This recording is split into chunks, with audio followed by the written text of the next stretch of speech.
Hello! Good afternoon! Ito na naman tayo sa kusina. Magluluto tayo ng XO. Ito ay dry shrimp. Ayan po yung mantika. Garlic, tsaka shallot, tsaka ham, Chinese ham. Chili, then scallop. Ayan. Lahat to ay i-fry natin to hanggang mag-brown. Katulad yan. Tapos, pagkatapos mag-brown yan, ang una natin gagawin ay fry natin yung shallot. Dito. Ganun dito.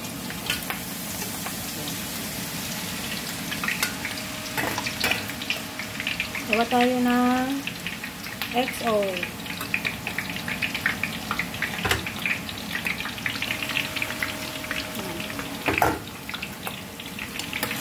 XO. Yan.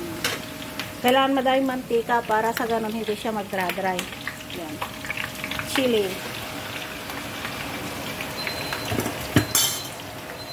Yan. Tiwar.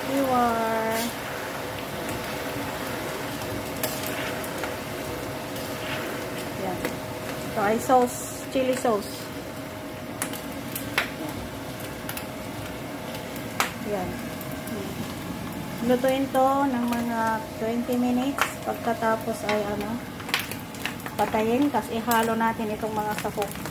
So, fry muna natin to until mag-brown siya. Yan. Ayan. Pagsama-samahin, tapos ilagay sa garapon. Then, ayun, sauce. Gawa na ng XO.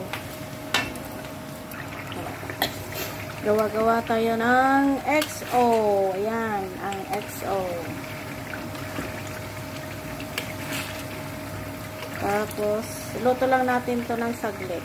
Mga lang, 15 minutes siguro para maano yung Chinese ham. Tapos, ilagay na natin yan. Dried scallop saka dry shrimp. Ayan.